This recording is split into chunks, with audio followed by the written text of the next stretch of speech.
네, 오늘 말씀은 사실 제가 얘기를 하지 않아도 되게 기분 좋은 대화예요. 제가 대화 시리즈를 하면서 예수님하고 이렇게 불통할 수 있나? 사실 뭐 예수님도 그렇게 그닥 곱게 얘기하는 스타일은 아니시고요. 또 예수님의 얘기를 듣고자 하는 사람들도 그닥 예수님의 주제에는 관심이 없기 때문에 계속 이렇게 불통하는 모습들을 우리가 보고 있거든요.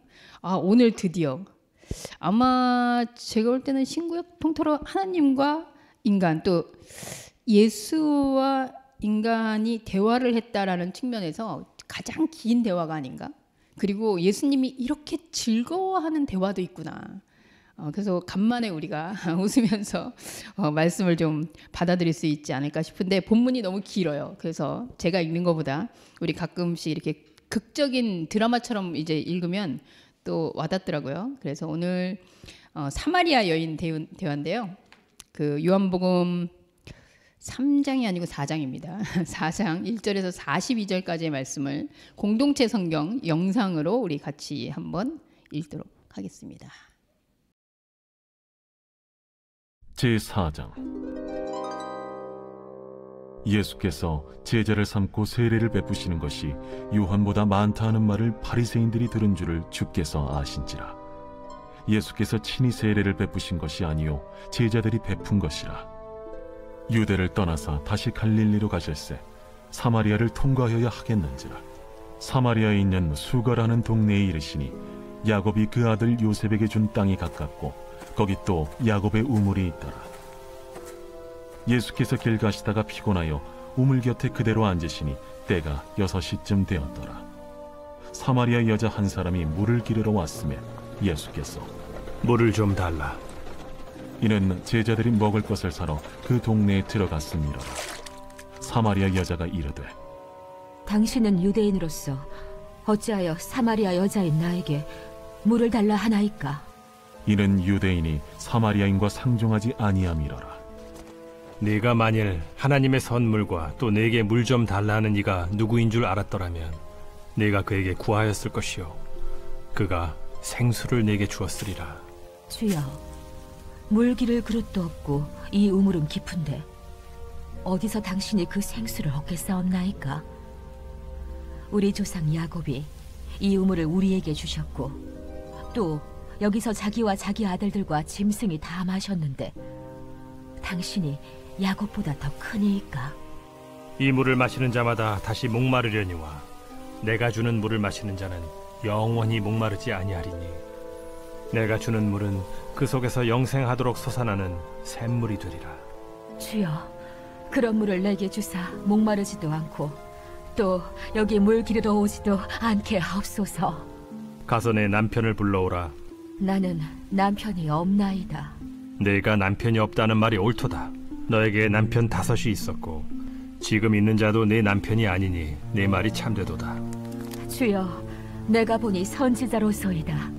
우리 조상들은 이 산에서 예배하였는데 당신들의 말은 예배할 곳이 예루살렘에 있다 하더이다. 여자여, 내 말을 믿으라. 이 산에서도 말고 예루살렘에서도 말고 너희가 아버지께 예배할 때가 이르리라. 너희는 알지 못하는 것을 예배하고 우리는 아는 것을 예배하노니 이는 구원이 유대인에게서 남이라. 아버지께 참되게 예배하는 자들은 영과 진리로 예배할 때가 오나니 곧 이때라. 아버지께서는 자기에게 이렇게 예배하는 자들을 찾으시느니라. 하나님은 영이시니 예배하는 자가 영과 진리로 예배할지니라. 메시아, 곧 그리스도라 하는 이가 오실 줄을 내가 아노니 그가 오시면 모든 것을 우리에게 알려주시리이다. 네게 말하는 내가 그라. 이때에 제자들이 돌아와서 예수께서 여자와 말씀하시는 것을 이상히 여겼으나 무엇을 구하시나이까? 어찌하여 그와 말씀하시나이까? 묻는 자가 없더라. 여자가 물동이를 버려두고 동네로 들어가서 사람들에게 이르되 내가 행한 모든 일을 내게 말한 사람을 와서 보라. 이는 그리스도가 아니냐? 하니 그들이 동네에서 나와 예수께로 오더라. 그 사이에 제자들이 청하여 이르되 라삐여, 잡수소서. 내게는 너희가 알지 못하는 먹을 양식이 있느니라. 제자들이 서로 말하되 누가 잡수실 것을 갖다 드렸는가? 나의 양식은 나를 보내신 이의 뜻을 행하며 그의 일을 온전히 이루는 이것이니라. 너희는 넉 달이 지나야 추수할 때가 이르겠다 하지 아니하느냐? 그러나 나는 너희에게 이르노니 너희 눈을 들어 밭을 보라. 희어져 추수하게 되었도다. 거두는 자가 이미 삭도 받고 영생에 이르는 열매를 모으나니 이는 뿌리는 자와 거두는 자가 함께 즐거워하게 하려 함이라. 그런즉 한 사람이 심고 다른 사람이 거둔다 하는 말이 옳도다. 내가 너희로 노력하지 아니한 것을 거두러 보내었노니 다른 사람들은 노력하였고 너희는 그들이 노력한 것에 참여하였느니라. 내가 행한 모든 것을 그가 내게 말하였다. 증언함으로 그 동네 중에 많은 사마리아인이 예수를 믿는지라. 사마리아인들이 예수께 와서 자기들과 함께 유하시기를 청하니 거기서 이틀을 유하심에 예수의 말씀으로 말미암아 믿는 자가 더욱 많아 그 여자에게 말하되 이제 우리가 믿는 것은 내 말로 인함이 아니니 이는 우리가 친히 듣고 그가 참으로 세상의 구주신 줄 알미라. 뭐 잘 알고 있는 얘기지만 되게 이렇게 긍정적이고 아름다운 스토리가 이어지는 것 같지 않습니까? 근데 사실 이렇게 중간중간 보면 좀 어이없고 이게 말이 되나? 이런 부분도 꽤 있긴 해요. 사실 여러분들이 저와 말씀을 나눌 때 아시겠지만 네, 저는 어떤 답을 여러분들한테 드리기보다는 우리가 어떤 질문을 해야 되지? 성경을 읽으면서 말씀을 들으면서 어떤 질문을 해야 될까? 이런 저 스스로도 그렇고 전하는 이유도 그렇고 그런데 오늘 이 사마리아 여인과 예수의 대화를 보면서 와, 이런 질문을 한다고? 라는 생각을 제가 들었던 것 같아요.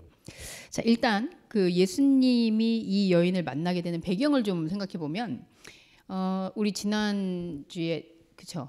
그 유대인의 지도자 니고데모 이야기를 했습니다. 그래서 니고데모랑 얘기하는데 네, 기억나시죠? 뭐 거듭나야 된다 그랬더니 엄마 뱃속에 다시 들어간다고요? 뭐 이러면서 정말 이게 상식 있는 사람이라면 질문할 수 없는 그 정말 성경학자라고 부르는 사람이 이런 질문이 가능해? 뭐 이렇게 될 만한. 그래서 결국은 예수님이 한 소리 하시죠. 너가 정말 지도자 맞냐? 선생 맞냐? 그러면서 이 니고데모와 예수님이 있던 밤이라는 시간이 끝나요. 제가 요한의 글쓰기에 대해서 여러분들에게 얘기했지만 요한이 마치 글을 쓰면 이렇게 바둑판이나 장기판을 두듯이 글을 쓴다라고 생각이 들거든요. 그러니까 이게 꼬리에 꼬리를 물고 앞에서 이렇게 했으니까 요거 그다음 이렇게 하기보다는 이렇게 포석을 여기저기 던져놓고 나중에 보면 나도 모르는 사이에 여기에 벌써 집이 이렇게 세워 있고 이쪽에 이렇게 있어서 전체를 아우르는 핵심들을 보게 한다는 거죠. 그런 의미에서 지난주에 요한복음 3장에서 니고데모와 밤의 이야기를 나누었던 그 배경이 이제 낮 시간으로 옮겨갑니다. 네, 환한 대낮인데 여기서는 사실 6시라고 얘기하지만 당시의 유대력의 그리고 유대 시간을 환산해 보면 여러분들이 아는 대로 낮 정오예요. 네, 6시가. 그래서 해가 정말 중천에 떠 있는 숨을 내야 숨을 수 없는. 근데 이 여인은 그 시간에 지금 물을 구하러 나온 거죠. 그래서 예수를 만나는데 예수님이 이 유대를 떠나서 갈릴리로 가려는 그 과정이에요. 간 이유도 1절에 보시는 대로 소문이 났습니다. 이제 드디어 예수님의 행적이나 이런 걸 보면서 추종자들이 생겼고 그런데 바리새인들이 무슨 얘기를 들었냐? 이 바리새인 중에는 우리 지난주에 소개한 니고데모도 있었겠죠. 야, 예수님이 세례를 더 많이 베푼다는데 세례 요한보다 더 안 되는데 사람들이 줄 선다는데 이런 소문이 들린 거죠. 그런데 요한은 깨알같이 2절에다가 해놨어요. 뭐라고요? 예수께서 친히 세례를 베푼 게 아니라 누가 베풀었다고요? 제자들이. 네, 한마디로 제자들이 예수님 이름을 빙자하여 지금 뻘짓을 하고 있는 거죠. 그러면서 세례 받으시오, 줄 서시오. 그러면서 자기네들이 지금 세례를 베풀고 있단 말이에요. 이 세례를 베푸면서 결국은 바리새인도 위협이었겠지만 세례 요한파에 있던 사람들도 뭐지? 이제 이런 위협이 느껴졌을 거예요. 그런 가운데 예수님이 당연한 생각이었죠. 예수님 입장에서는 본인이 세례를 주는 것도 아니고 예수님은 세례를 줄 필요도 없다고 생각했을 거고요. 그래서 안 되겠다. 얘네들 떠나야겠다. 그래서 또 가세요. 전에 그 어머니와 가나의 혼인잔치에서도 마지막에 어떻게 했죠? 그죠? 딴 데로 가시죠 또. 네, 가버나움으로 가시더라. 후에 그 마을로 갔던 기억이 나요. 그래서 또 떠나시는 거예요. 자, 여기서는 그런 배경에서 떠나는데 4절에 보면 예수님이 사마리아를 통과해야 되겠다. 지도를 보면 사실은 뭐 굳이 사마리아를 통과하지 않고도 그냥 직진해서 가면 예루살렘에서 갈릴리 이렇게 갈 수 있거든요. 근데 사마리아를 굳이 나는 통과해야겠다. 지금 이렇게 마음 먹으신 거죠. 한마디로 어떻게 보면 예수님이 수많은 일들이 있는데 그중에 오늘 여기서 지금 예배드리고 있는, 그죠? 오늘 지성이 나와서 할 일 많을 텐데 아티교회를 꼭 가야겠다. 그러고선 내가 의지로 내가 마음을 먹고 이렇게 왔다는 거예요. 예수님이 지금 그렇게 하겠다는 거예요. 사마리아를. 그런데 사마리아가 어떤 지역이냐? 이 여인하고 대화 중에 나오죠. 예, 유대인들이 상종도 하지 않는, 오히려 멀리 돌아가더라도 거기는 지나가지도 않는, 물론 역사적 배경은 있습니다. 그런데 중요한 건 어쨌든 예수님이 마음 먹고 지금 사마리아를 가는데 사마리아에 왜 갔을까요? 이 여인 만나러. 뭘까요? 우리 무슨 경보입니까? 경보 아닌데 죄송합니다. 요즘은 하도 서울시에서 뭐 보내는 경보들이 많아가지고. 네. 그래서 이 여인, 사실은 이 여인을 만나러 갔다라고밖에 해석이 안 돼요. 그래서 이 여인을 만나러 가는 거예요. 자, 니고데모의 밤, 말씀에 능통하고 지도자라고 부르는 유대인 중에서도 유대인, 이스라엘의 대표적인 하나님의 사람이라고 불리는 이 인물, 그리고 그 다음 장에 이 사마리아 여인, 이스라엘에선 상종도 하지 않는, 그런데 이 여인의 배경이 또 대단하죠. 자, 이 여인이 물을 기르러 나왔는데 물을 달라 그러세요. 예수님은 어떻게 보면 조금 뭐라 그랬지, 좀 차도남이라 그래야 되나, 좀 예의도 없으신 것 같고 그러면서 물을 좀 달라 그랬더니 여인은 딱 한눈에 보니 이거 사마리아 사람 아닌데 왜 나한테 물을 달래지? 유대인인데 왜 나하고 지금 상종을 하는 거지? 이 사람 뭐지? 이렇게 생각하는 동안에 예수님이 어떤 말을 합니까? 네가 만일 하나님의 선물과 또 내게 너한테 물을 달라는 이가 내가 누군 줄 알았더라면 네가 나한테 오히려 물 좀 주세요 이렇게 구했을 거다. 예수님이 다이렉트로 이 여인한테 자기소개를 하시는 거죠. 너 내가 누군지 아니? 내가 너한테 물을 줄 수 있는 사람이야. 근데 그 물은 영원히 목마르지 않는 물이야. 이렇게 본인이 먼저. 여러분 니고데모하고 비교해서 정말 미안합니다만 니고데모 귀 가렸겠어요. 니고데모는 예수님을 알아봤다 그랬어요. 하나님으로부터 온 당신이 선생인 줄 내가 알겠다. 그랬더니 예수님 단번에 뭐라고 하셨어요? 그거 다 아닌데 너 하나님 못 봤어.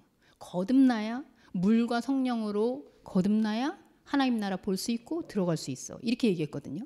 이 여인은 지금 예수님 알아본 것도 아니에요. 근데 예수님이 먼저 물 좀 달라 그래 놓고 나 당신하고 상종하면 안 되는 여인인데 혹시나 예수님한테 누가 될까? 이 남자 나 모르고 그러나? 그러는 가운데 나 있잖아. 너한테 이렇게 해줄 수 있는 사람이거든. 네가 알았다면 너 진짜 놀라운 일인데. 솔직히 이거 자뻑 아닙니까? 너 내가 누군지 알았으면 이러지 않았을 텐데. 자기소개를 해요. 좀 이따간 더 큰 소개도 합니다.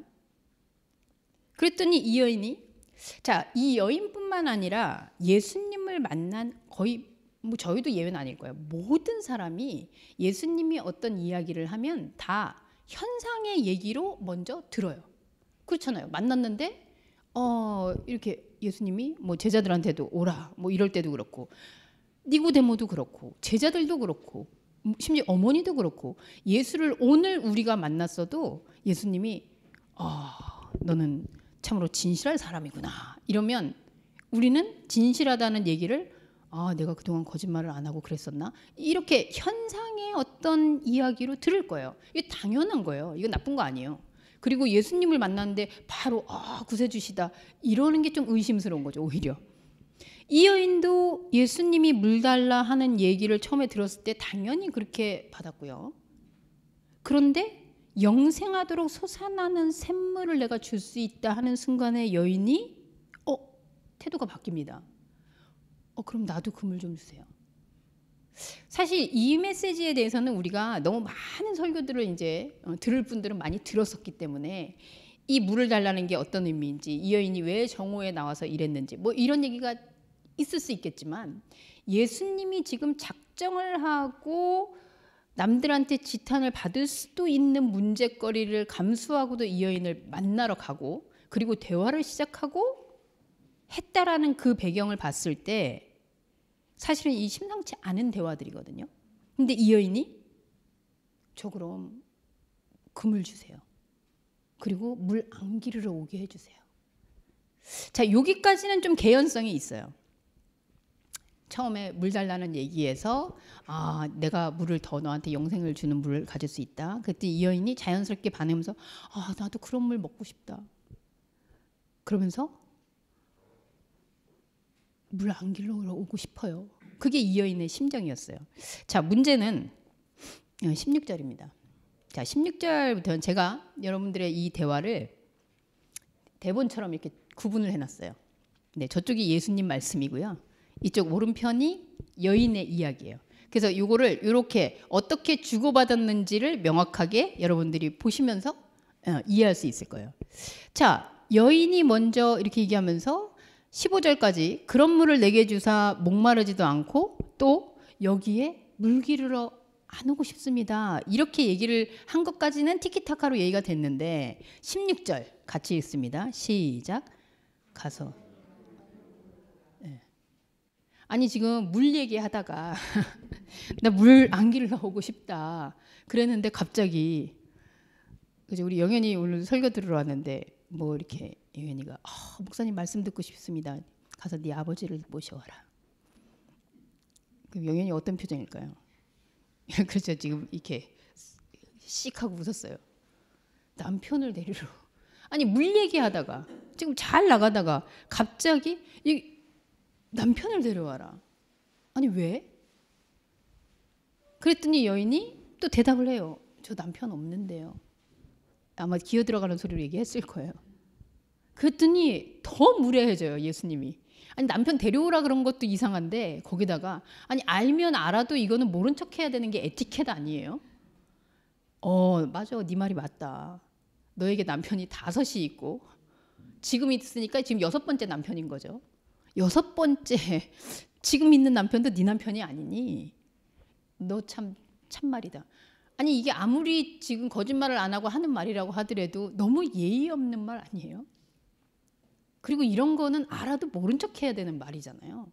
예수님은 왜 이렇게 심통을 부르시듯이 이렇게 뼈아픈 얘기를 하시는 걸까요? 여러분이 입장을 바꿔놓자고요. 정말 내가 사마리아 여인인데 예수님이 이렇게 얘기하신다. 자, 그랬더니 여인이 이 여인도 참 제가 볼 땐 강심장이에요. 이 자존심도 안 상하나 봐. 그런 얘기를 딱 했으면 진짜 내가 그런 상황이었다라고 하면 이거 뭐지? 네. 그리고 저 같으면 선지자입니다 이렇게 하기보다는 무서웠을 것 같아. 이 사람 뭐지? 내 뒤를 캤나? 그리고 내가 이런 걸 이 여자가 소문내고 다닐 일 없잖아요. 이게 사마리아인도 아니고 유대인인데 내 이 상황을 안다고? 되게 겁먹었을 것 같아요. 근데 이 여인이 여기서 당신이 선지자구나.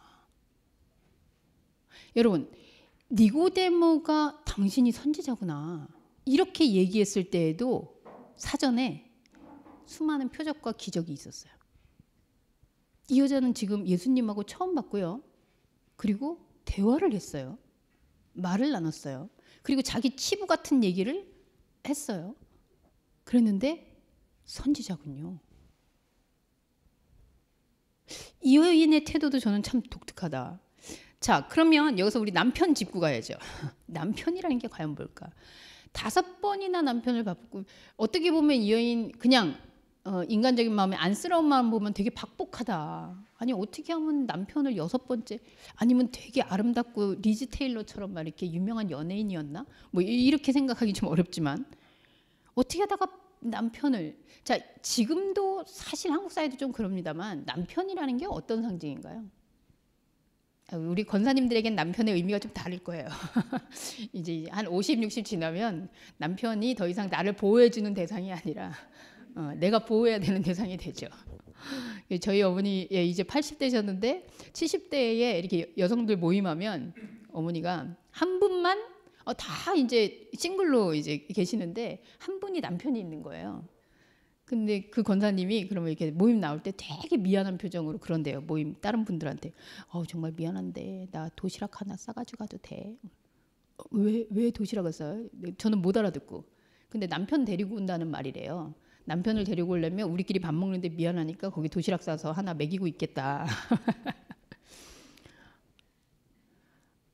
근데 기본적으로 이 여인의 이 상황에 우리도 뭐 조선시대 뭐 이렇게 거슬러와서 남편이라는 것은 단순한 그냥 가족관계이기보다 나의 소속이기도 하고 나를 보호해주는 대상이기도 하고 남편의 이름에 의해서 내가 이 사회의 어떤 일원인지가 규정되기도 하고, 그 사실은 이 여인에게는 자기 생명을 지켜주는 존재인 거죠. 근데 그 남편이 계속 바뀌어요. 그래서 지금 6번째? 그러면 6번째에서 끝날까요? 예수님과의 대화를 봤을 때 그 남편도 지금 네 남편 아닌데? 이게 무슨 말일까요? 여러분에게 그죠? 다들 그 남편하고 상관이 없다고 쳐도, 근데 희한하게 우리 주님을 찬양하는 말 중에 신랑 대신 예수 있어요. 그리고 하나님은 우리의 보호자, 하나님은 우리의 주님, 나를 지켜주시는 분. 여러분, 하나님이나 예수님, 주님이 나의 남자들에게는 남편 이럴 수 없지만 우리 인생의 동반자, 우리를 보호해 주시는 분, 우리의 생명을 지켜주시는 분. 이렇다면 이 여인이 가지고 있는 남편이라는 개념과 사실은 우리가 가지고 있는 하나님은 우리의 보호자라는 개념과 이 당시에 이스라엘 백성이 하나님에 대해서 갖고 있는 생각이나, 자, 예수님이 지금 진짜 남편 없어서 그 데려오라 그러는 거냐? 하나님이 우리의 보호자인데 참 유사하게도 여호와 하나님의 이름이 참 많아요. 여러분들이 아는 여호와 하나님, 여호와 그거 말고 뭐가 이렇게 붙죠? 별명이. 혹시 아는 이름? 여호와, 야훼 있고요. 또 여호와에 또 붙죠. 또 뭐? 아는 대로. 니시 뭐죠? 깃발. 전쟁에서 이긴다. 또 여호와, 라파, 치유의 하나님, 샬롬, 평강의 하나님. 여러분 남편이란다. 하나님 이름이 왜 이렇게 계속 바뀌는 걸까요? 그때 내가 보호받고 싶고, 내가 갖고 싶고, 내가 원하고, 내가 이루어져야 되고, 나에게 있어야 되는 이 안전한 가드가 그때마다 달라지는 거예요. 그래서 어떤 때는 치유의 하나님이 필요하고요. 어떤 때는 승리의 하나님이 필요하고요. 시험 합격하게 해주는 하나님 필요하고요. 집 살 때는 부동산값 이렇게 내려갔다가 올라갔다 하는 그런 하나님 필요하고요. 여러분, 이 여인의 남편이 바뀌는 거나 필요할 때마다 하나님의 이름이 바뀌는 거나 좀 유사하지 않습니까? 뭐 비약이라고 얘기할지 모르겠는데 사실 비약이라고 하기에는 그 다음 문장들이 더 의미심장해요. 이렇게 남편이 계속 바뀌는 나의 생명의 보호자, 내가 붙잡고 있을 의지할 대상, 그리고 나를 규정해주는 존재, 그리고 나를 이 땅에서 안전하게 지켜주는 이 존재가 늘 바뀌고 있다? 사실 이거는 사마리아 여인 문제만이 아니라 이스라엘이 당하고 있는, 직면하고 있는 상황이기도 했고, 사마리아는 더더군다나 이스라엘, 이 예루살렘을 중심으로 한 유대인들에게 배척받는 그런 위치에서 이런 것들이 더 컸을 거예요. 자, 이렇게 얘기하는 가운데 이 여인이 선지자구나. 이 여인은 선지자라는 개념을 어떻게 갖고 있길래, 어쩌면 내가 아무도 말을 안 했는데 정말 용한 점쟁이네, 이래서 지금 알게 된 거냐. 그런데 그러기에는 그 다음 문장이 굉장히 의미심장해요. 20절 같이 읽습니다. 시작.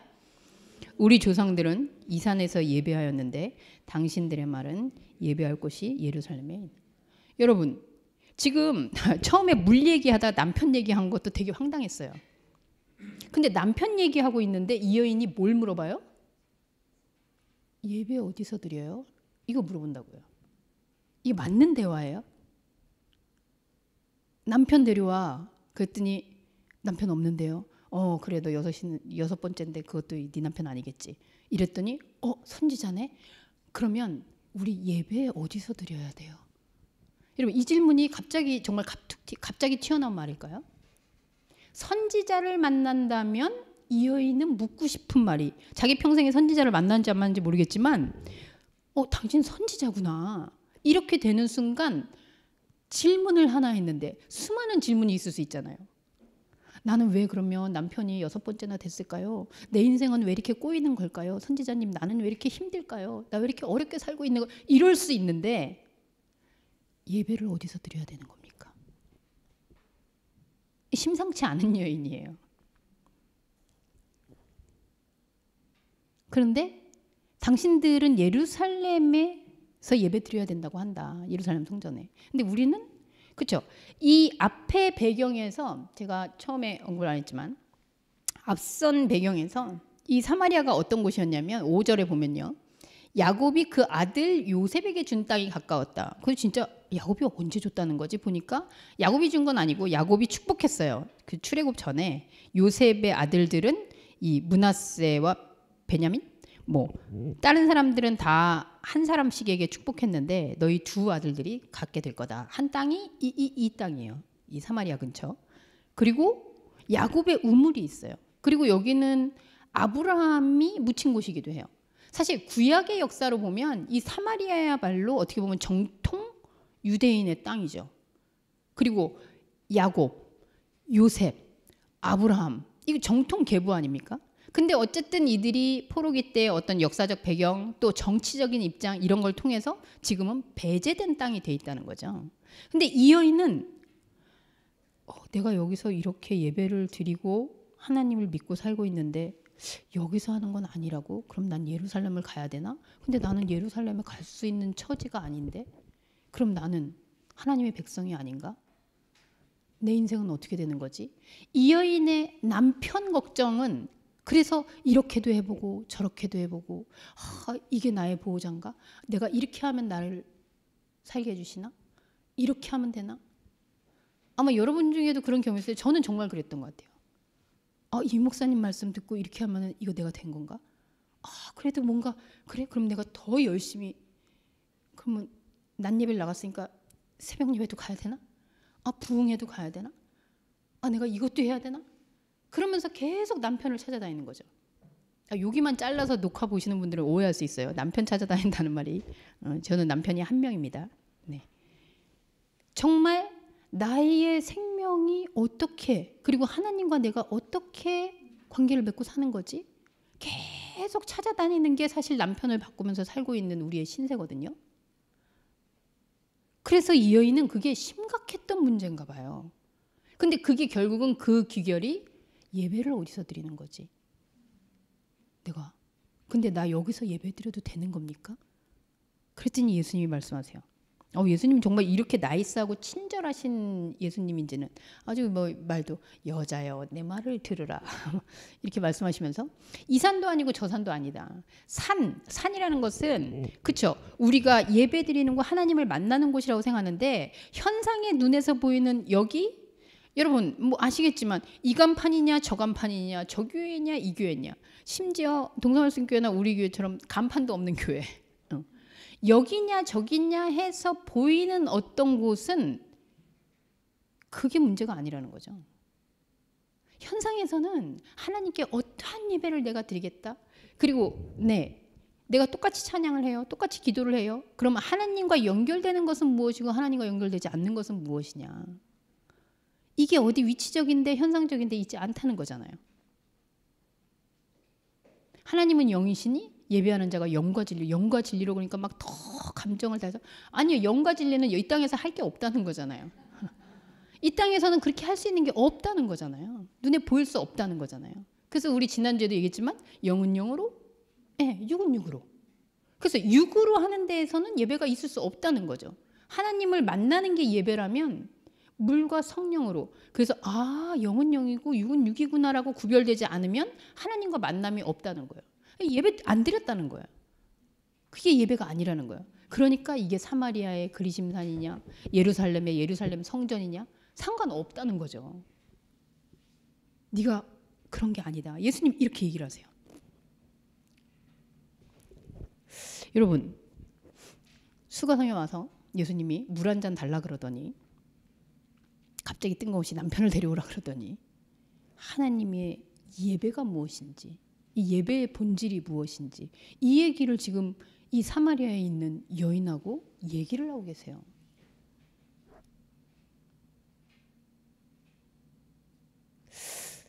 그랬더니 이 여인은 정말 25절에 메시아고 그리스도라 하는 이가 오실 줄 나는 안다. 아직 예수님이 이제 메시아인 거 모르는 거죠. 선지자까지는 알았어요. 근데 이 얘기를 하는 걸 보더니 예배 그럴 수 있겠다.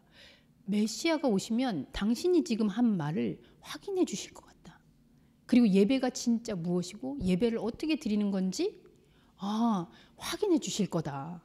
자, 여러분 이제까지 제자들 그리고 마리아, 니고데모 예수님에 대한 인식이 어땠게요?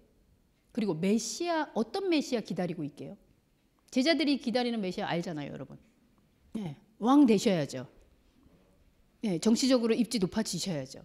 그래서 내가 그 우편에 좌편에 그래서 저 한몫 챙겨야죠. 이런 메시아예요.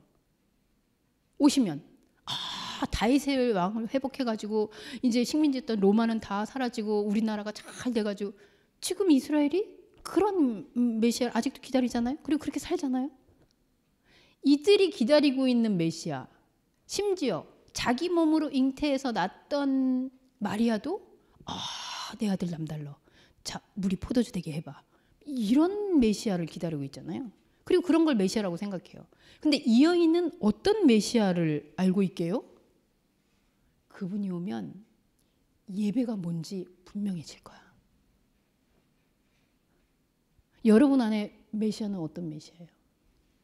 여러분 만약에 이 산도 저 산도 아니고 그래 그런 예배가 아니구나라고 고백할 수 있다면 여러분은 메시아를 만난 거죠. 본 거죠. 이 여인이 저는 이런 생각이 들었어요. 이 여인이 제사장인가? 아니 남편이 그렇게 해서 누가 봐도 그냥 상식적으로 현상적으로 이 여인의 소개를 들으면 그냥 단순하게 보자고요. 제가 여러분들에게 목사가 됐는데 알고 보니 목사님이 남편이 6번째래. 여러분들 정말 어떻게 하실래요? 그냥 아무 말 안 해도 우리는 아마 그 어떤 상황이 일어날지 알 거예요. 그런데 이 여인이 당신이 선지자구나. 그럼 우리 예배를 어디서 드려요? 얘야 예배는 여기 있다 저기 있다 이런 예배 아니다. 그런 예배는 하나님과 드리는 예배가 아니다. 영은 영으로 예배를 드린다. 그랬더니 맞아요. 메시아가 오시면 자기가 기다리고 있는 메시아는 바로 하나님을 어디서 만나는 거지를 알려주는 메시아, 구원자, 그리스도를 기다리고 있는 여인인 거예요. 그랬더니 여기서 예수님이 기적 같은 얘기를 하시죠. 26절 같이 읽습니다. 시작. 내가 예수님이 이렇게 커밍아웃 한 적이 한 번도 없어요. 너희는 나를 누구라고 부르느냐? 선지자를 해도 네가 나를 잘 모르는구나. 이런 얘기는 잘하셔도 그게 바로 나야. 이 여인한테 가감없이 자기를 드러내시는 거예요. 지금 너하고 말하고 있는 게 메시아다. 너무 흥분되지 않습니까? 얘기하고 있었는데 진짜? 몰랐는데 그 내가 기다리고 있던 내 마음속에 그래 그러면 내가 여기냐 저기냐 이제 떠돌아다니지 않고 정말 이 늘 갈급한 갈증에 인간은 누구나 우물을 가지고 있죠. 그 갈증 나는 그리고 그거 안 먹으면 또 안 되는 그걸 찾으러 다니고 있는 인생인데 이분이라고? 당연히 이 여인의 행동이 어땠을까요? 이때 잠깐 화면이 전환됩니다. 요 얘기를 막 하고 이 여인은 놀라고 그러고 있는데 그 사이에 제자들이 왔어요. 제자들이 와서 의아했죠. 사실 묻고 싶었겠죠. 사마리아 여인하고 얘기를 하신다고? 심각한데. 근데 얘기를 못하는 거야. 뭐 분위기가 어땠는지 모르겠어요. 너무 진지했을 것 같아요. 그리고 여인은 너무나 희열에 차 있었을 것 같아요. 그래서 이 여인은 결국 그 위에 있는 사건 보면 여자가 물동이를 버려두고 동네로 들어가서 사람들을 불러요. 네. 이 여인이 여러분 상상해 봅시다. 우리가 충분히 선입견을 가질 수 있는 대로 여인이 6번째 남편하고 살고 있고 세상에 아무리 감춰도 소문이라는 거는 안 날 수 없어요. 그래서 이 여인이 6번째까지는 몰랐겠지만 그래도 어쨌든 전 남편도 있고 전 남편이 있었겠다는 아마 동네에서 다 알 거예요. 만약에 그런 여인이라면 알려진 여자라면 이 여인이 지금 물동이를 그렇게 벌고 내가 메시아를 만났어. 근데 물동이를 던졌다는 건 더 이상 물 필요 없는 거죠. 지금 이 순간 이 여인에게는 물이 필요 없어요. 생수를 얻은 거예요. 그리고 뛰어가요. 그리고 전파해요. 잠깐 착각해서 이 여인이 지금 자기 그렇게 어떤 존재인지를 잊어버리고 가서 사람들한테 막 동네방네 자기를 드러내나? 이 여인이 지금 정오에 보통 물 들어오는 시간은 그쵸 밥하기 전 시간이죠. 네. 그러니까 아침에 일찍들 나와서 다들 물 떠가지고 가서 살림하고 지금 살림 끝났을 시간인데 그 시간에 나와서 한다는 건 뭔가 사연이 있고 그 시간에 나와야만 하는 건데 이 여인이 동네에 뛰어 들어가서 소문을 낸단 말이에요. 막 소리를 지른다는 거죠. 내가 봤다. 그 사이에 제자들이 들어옵니다. 그리고 제자들은 그쵸 우리 예수님은 정말 철없이 얘기 안 해야 되는 여인하고 막 얘기하고 있는데 먹을 거 주섬주섬 싸가지고 이러면서 제자들이 훌륭해요. 예수님을 먹이는 거는 그래도 제자들밖에 없는 것 같아요. 근데 반찬 투정은 아니지만 우리 예수님 뭐라고 또 하시냐? 제자들이 라삐어 먹을 거 가져왔습니다. 좀 드세요. 이랬더니 너희에게는 알지 못하는 내 양식이 있다. 자 여러분 근데 이 얘기를 들으면서 우리는 그러면 이런 생각을 해야 돼요. 계시록에 보면 내가 문 밖에서 들으려니 문을 여는 자는 내가 그로 들어가서 같이 먹는다 이런 얘기 나오거든요. 자 예수님하고 밥 먹고 싶으시죠? 밥 먹는 게 뭐예요? 지금 그렇죠. 여자하고 지금 말씀 나눴잖아요. 우리가 늘 얘기하는 말씀 활동하셨잖아요. 대화하셨잖아요. 대화가 뭐예요? 묻고 듣고 그거 하셨잖아요. 근데 예수님이 이거를 나 밥 먹었어. 이게 나의 양식이야. 이렇게 얘기한다는 거죠. 그럼 여러분들 지금 뭐 하고 있는 거예요? 양식을 먹으러 온 거지만 사실은 이게 예수님하고 먹고 있는 거죠. 그럼 예수님하고 먹는 사람을 뭐라 그래요? 식구. 먹는 사람 식구잖아요. 밥 같이 먹는 사람. 그래서 예수님이 누가 내 형제고 누가 내 엄마냐.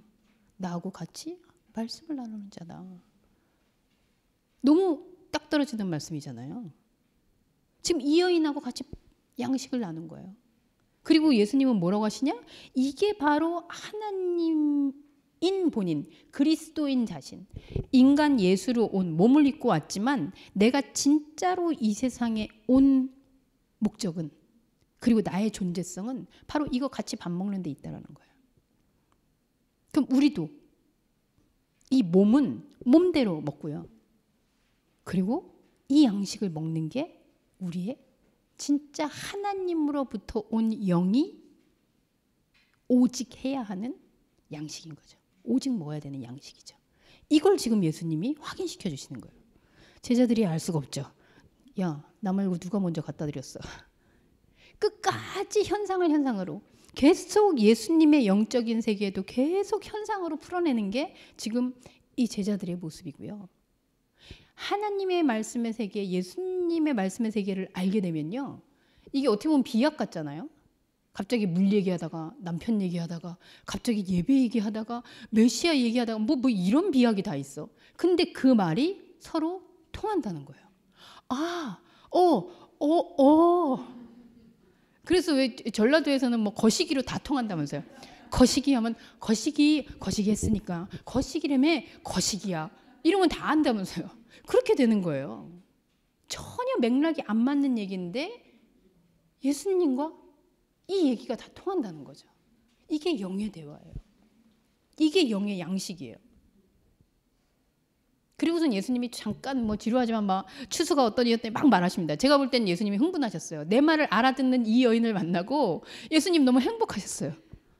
그래서 너희가 지금 막 이런데 한마디로 얘기하면 사실 뿌리는 자와 거두는 자는 같이 한 팀이다. 네, 제가 여러분들에게 지금 말씀을 전해요. 네, 제가 혼자서 말씀이 이게 이 말씀이구나 하면서 깨달을 때 여러분은 저하고 함께 있지 않았어요. 근데 제가 이렇게 말씀을 드렸어요. 그 여러분들이 먹었어요. 그러면 여러분들이 먹은 그 말씀의 열매는 이제 제게 아니죠. 각자에게 들어가서 각자가 추수한 말씀이에요.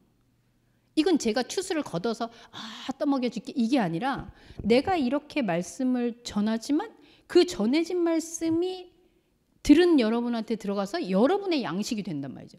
예수님의 말씀도 지금 이 여인에게 그렇게 된 거예요. 예수님 흥분하죠. 그동안 본인이 먹여주고 막 얘기하면 다 뭐라 그래요?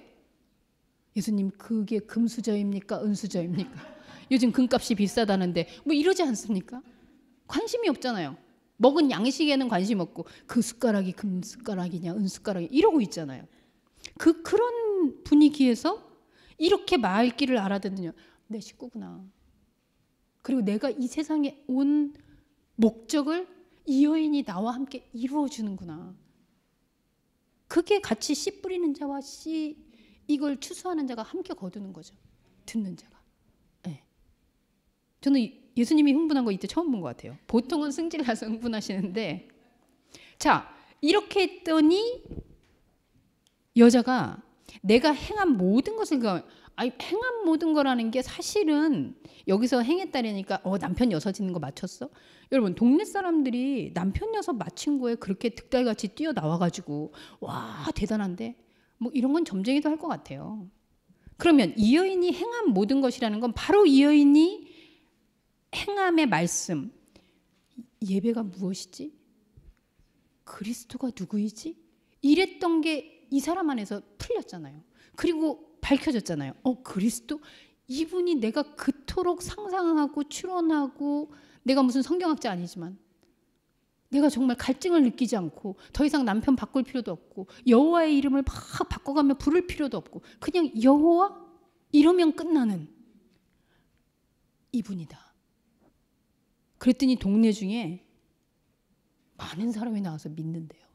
이 동네 도대체 어떤 동네입니까? 정말 이사 가고 싶지 않습니까? 어떤 동네길래?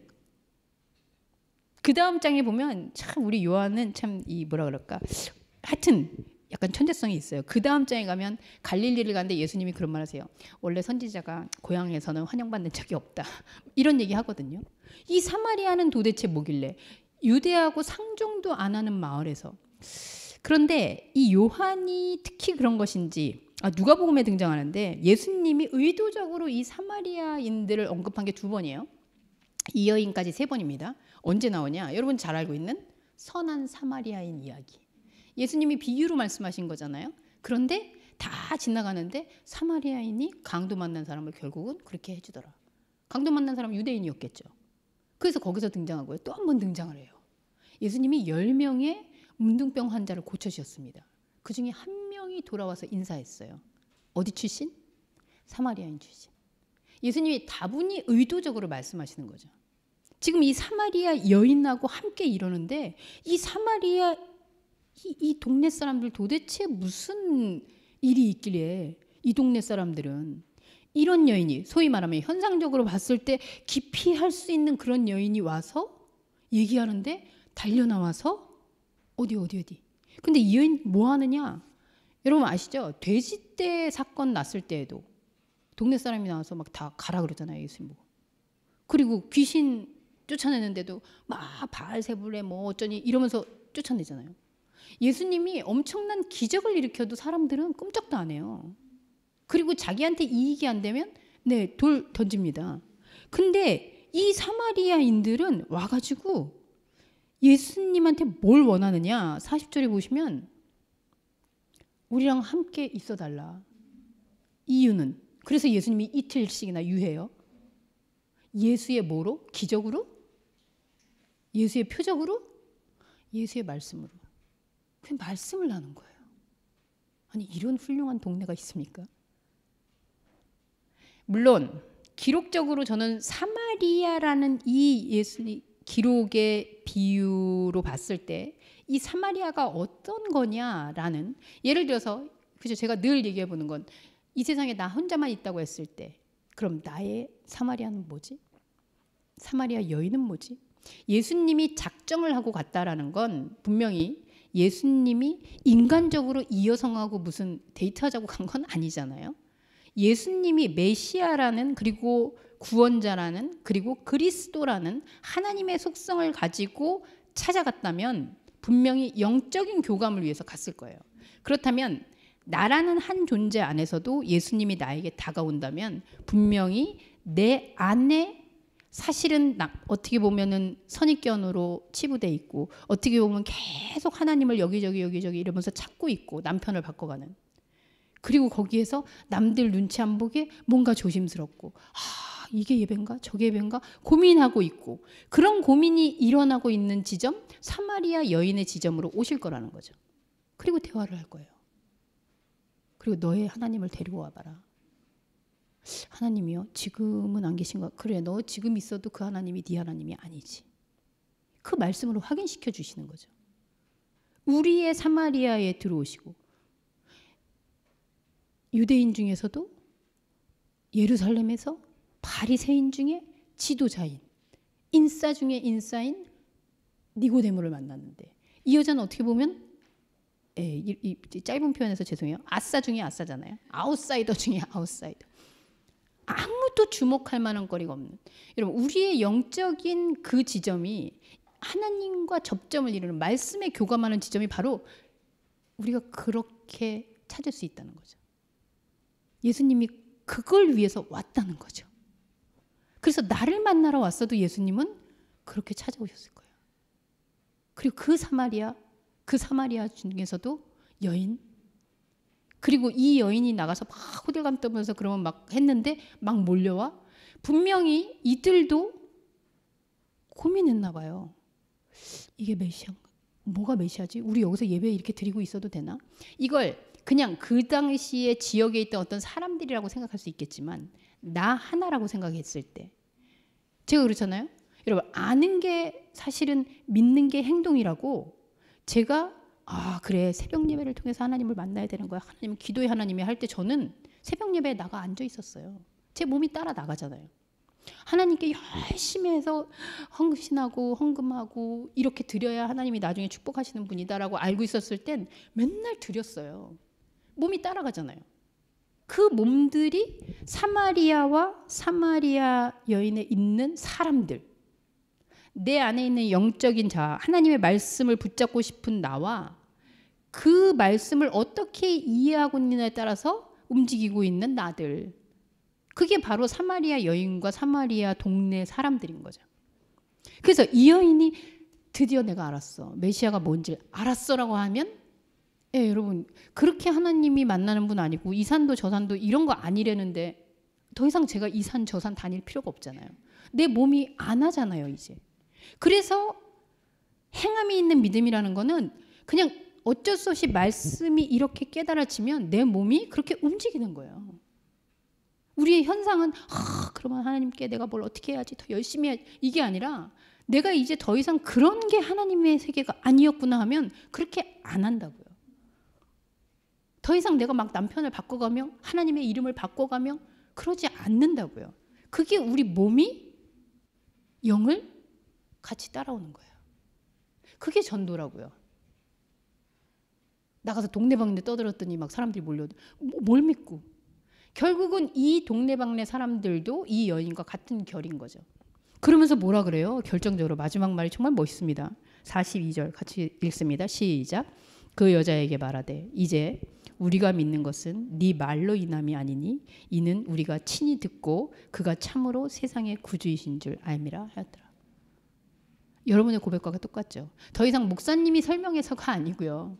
목사님이 그렇게 얘기해서가 아니고요. 물론 그 얘기를 통해서 내가 깨달았는데요. 이젠 내가 알아요. 예수님은 나의 메시아예요. 이젠 누가 가르쳐주고 누가 지시해서 우리는 그러면 왜 만나요?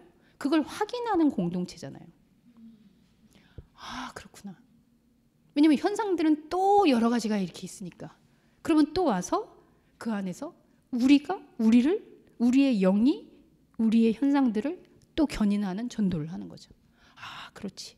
여전히 그렇구나. 정말 피할 수 없구나, 이 세계를.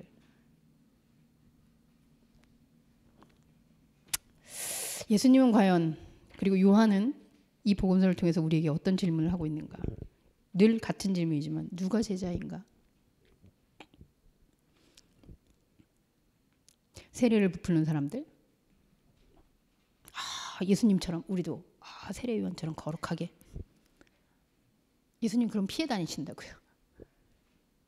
계속 쫓아가는데도 안 붙잡히신다고요. 정말. 그리고 우리의 하나님은 왜 이름이 하나면 안 될까? 심지어 하나가 아니잖아요. 여호와는 이름이 없는 거잖아요. 왜 이름을 없앴을까? 근데 우리는 계속 이름을 수도 없이 바꿔가면서 그때그때. 그게 일본의 수많은 뭐 손 없는 날, 손 있는 날 뭐 이러면서 하는 거하고 뭐가 달라요? 그게 남편이 계속 바뀌는 거예요. 그럴 필요 없이 어디에서 예배 드린다고요? 우리의 사마리아 그 안에서도 그 여인 안에서 말씀이 부딪히고 이분이 이게 영원한 생명의 말씀, 생명의 물이구나. 내가 여기에서 목마른 거는 하나님과 상관이 없는 거였구나. 그게 메시아를 만난 고백이죠. 그러면 우리 몸이 그걸 아는 순간 안 움직일 수 없어요. 그걸 아는데 가서 막 3박 4일 막 가가지고 기도하고 막 이럴 수 없어요. 그걸 아는데. 그러기 어려워요. 그렇게 하는 과정이 있어서 저는 그게 뭔지를 압니다만 절대 추천하고 싶지는 않습니다. 마치 이 요한의 이야기는 아마 요한복음 전체를 보면서 그럴 것 같아요. 나중에 우리가 이렇게 세트장을 만들 수 있지 않을까. 마치 연극 무대처럼 마리아가 등장했다가 그리고 불이 꺼지면서 니고데모가 밤에 등장을 하고 그리고 불이 켜지고 한참 정말 해가 중천에 뜨는 그런 모습 가운데 여인이 등장을 하고 그리고 예수님과 대화를 하고 저는 예수님이 이렇게 기뻐하는 건 처음 본 것 같아요. 대화하면서 너무 좋아하잖아요. 그리고 안 시킨 말도 막 더 하잖아요. 이게 대화의 참맛이죠, 여러분. 우리가 예배를 드리고 모이는 이유는 저는 이것밖에 없다고 생각해요. 그 기쁨. 우리 안에 숨겨지고 어찌 보면 세상의 여러 이야기로 이름 지어진 그리고 그거를 벗어나고 어떻게 독립해 보려고 애쓰는 그런 가운데 그럼에도 불구하고 결국은 나한테도 외면당하는 그 사마리아 여인을 굳이 찾아오셔서 대화를 거시는 예수님. 어찌 우리가 거부할 수 있겠어요? 그 예수와 함께 그냥 눈만 감아도 웃음이 나는 이 기가 막힌 비약의 이야기들이 저와 여러분들의 고백이고 대화가 되기를 소원합니다. 기도하겠습니다. 하나님, 제가 예수님을 오늘 만났다면 그리고 예수님이시구나 라고 했다면 저는 어떤 걸 물어봤을까? 평소에 내가 생각하지 않던 것들을 갑자기 제가 이야기할 수 있을까? 선입견으로 그리고 사회적 시선으로 그리고 지역적으로 모든 프레임으로 막혀있는 이 여인을 뚫고 찾아가셔서 기어코 이야기를 하시고 그 어느 때보다 진지하고 간절하게 내가 바로 너가 찾고 있는 나다. 이렇게 속삭여주시는 예수 그리스도의 음성에 놀라지 않을 수 없습니다. 우리를 이렇게 말씀 안으로 초청해 주시고 그것을 각자의 역할로 추수하게 하시고 그리스도와 함께 먹게 하시니 이 오늘의 일용할 양식에 감사하지 않을 수 없습니다. 이 양식을 먹는 것이 우리의 영이 이 땅에 온 목적이라는 사실을 잊지 않고 함께 확인하며 나가는 그리스도의 공동체가 되게 하여 주옵소서. 예수님의 이름으로 기도합니다. 아멘.